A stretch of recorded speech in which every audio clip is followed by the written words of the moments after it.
ఏంటన్నా ఇది? దామిని కోపంలో ఏదో మాట్లాడుతుంటే నువ్వు తిరిగి మాటలనేస్తే సమస్య ఇంకా పెరుగుతుంది కానీ ఎప్పటికి తగ్గేది? లేదమ్మా, దామిని అలా నోటికి ఎంతొస్తే అంత మాట్లాడుతూ ఉంటే కూడా ఎవరు తన ప్రవర్తనని తప్పు పట్టట్లేదు. ఆఖరికి పెద్దమ్మ పెద్దనాన్న కూడా దామిని అలా పెంపకం గురించి తప్పుగా మాట్లాడుతూ ఉంటే చెంప పగలగొట్టకుండా మౌనంగా ఉన్నారు. అయినా వాళ్ళు మన మీద అంత కోపం పెంచుకోవాల్సిన తప్పు ఏం చేశామమ్మా మనం? లేదమ్మా, లేదు. తప్పు చేయకపోయినా నేను క్షమాపణ అడిగితే అది తప్పు చేసినట్టే అవుతుందని నేను నీతో అన్నానా లేదా? సరిగ్గా ఇప్పుడు అదే జరిగింది. దామిని ఎలా పడితే అలా నిన్ను కూడా తప్పు పడుతూ మాట్లాడుతోంది. అయినా ఇలా మనమెందుకమ్మా దామిని ప్రవర్తన చూస్తూ వెనకడుగు వేయాలి? నా వల్ల కావటం లేదమ్మా. దర్శన్, మరొకసారి చెప్తున్నాను, అర్థం చేసుకోనాన్నా. దామిని మాటలన్నంత మాత్రాన ఏమవుతుంది? అది చిన్నపిల్ల నాన్నా. తనకింకా మన కుటుంబ పరిస్థితులు, పద్ధతులు, అలవాట్లు ఏవి ఇంకా తనకి వంట పట్టలేదు. అన్నీ త్వరలోనే తనకి తెలుస్తాయి. కానీ ఇందులో దామిని గురించి కూడా మనం తప్పుగా అనుకోకూడదు నాన్నా. పాపం 20 ఏళ్లు నాన్నా. అనాథగా మనందరికీ దూరంగా ఎక్కడో బతికింది. ఆ నరకం అనుభవించినా తనకి తెలుస్తుంది గాని ప్రేమానుబంధాల నడుమ పెరిగినా మీ అందరి మనసుకు దామిని ప్రవర్తన కష్టంగా అనిపిస్తుంది. నిన్న మొన్న దామిని పెరిగిన పరిస్థితుల్లోనే నేను ఒక అనాథ జీవితాన్ని చూశాను. ఆ కష్టం ముందు వాస్తవానికి ఇవేవీ పెద్ద విషయమే కాదు, అసలు కష్టాలే కావు. దామిని మనల్ని అర్థం చేసుకోవడం ఒక్కటే కాదు, మనము తనని అర్థం చేసుకోవాలి. అయినా ఇవాళ దామిని ఏమీ తనకి తానుగా మన మీద ఈ ద్వేషాన్ని పెంచుకోలేదు. అసలు దీనంతటికీ కారణమే అనన్య. అనన్య తన మనసులో విషబీజాన్ని నాటింది. ఆ అనన్య మూలంగానే నాన్నా దామినికి మనందరి మీద తప్పుడు అభిప్రాయం కలిగింది. అవునండి, దామినిలో ఆ అభిప్రాయం పోవాలి అంటే ఇంటికి పట్టిన చీడ పురుగుల్ని త్వరలోనే వదిలించాలి. ఈ దేవాలయం నుంచి తన్ని తరిమేయాలి. అప్పటి వరకు కాస్త సంయమనం పాటించక తప్పదు నాన్నా.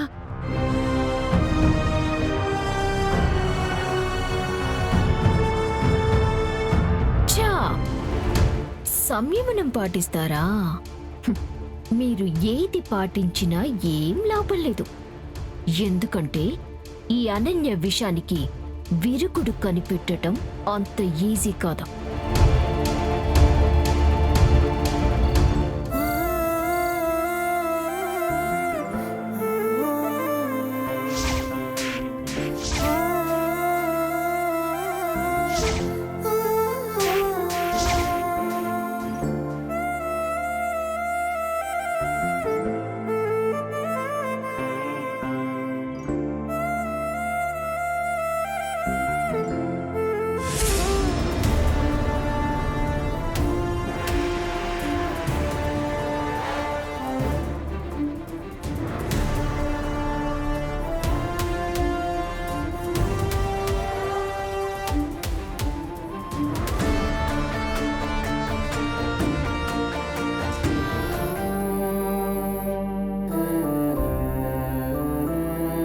ఇంకా ఈ బాధలు నేను భరించలేను.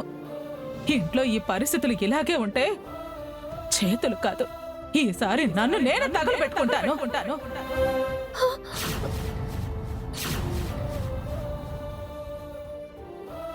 అక్క, అక్క ఏం మాట్లాడుతున్నావు? అమ్మ చెప్పింది అర్థమైంది కదా, తప్పుకో.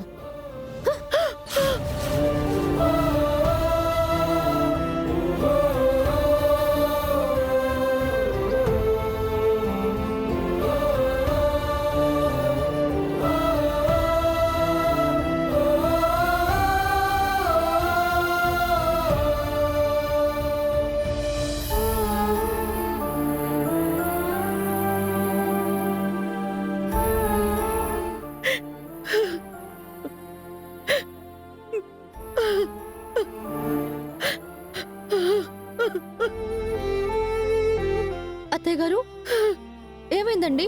ఎందుకు ఏడుస్తున్నారు? ఈ ఇంట్లో సమస్య మరింత పెద్దదైపోయిందమ్మా. ఏం జరిగింది అత్తయ్య గారు?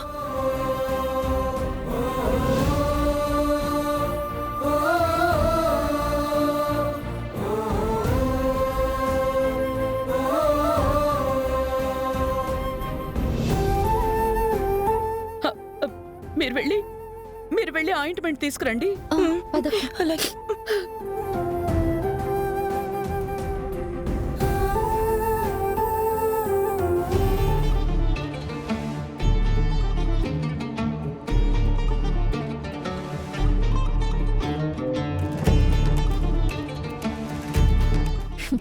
ఏంటి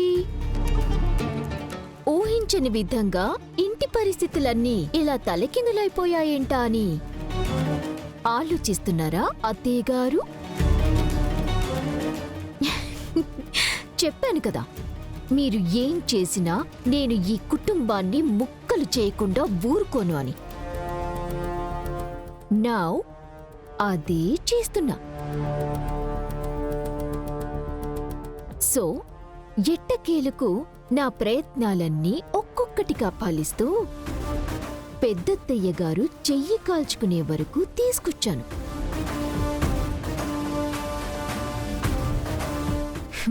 అతి త్వరలోనే మీ మధ్య ఉన్న ప్రేమానురాగాలను, ఆప్యాయతానురాగాలను కూడా కాల్చి బూడిద చేయబోతున్నాను. Wait and see.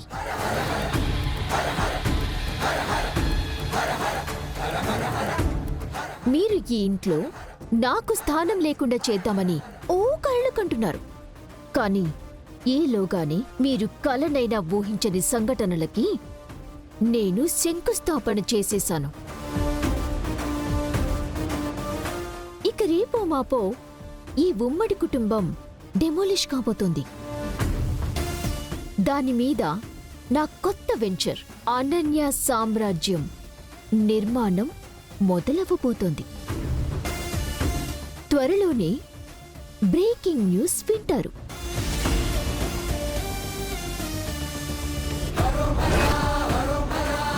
Heart break చేసుకోవటానికి సిద్ధంగా ఉండండి.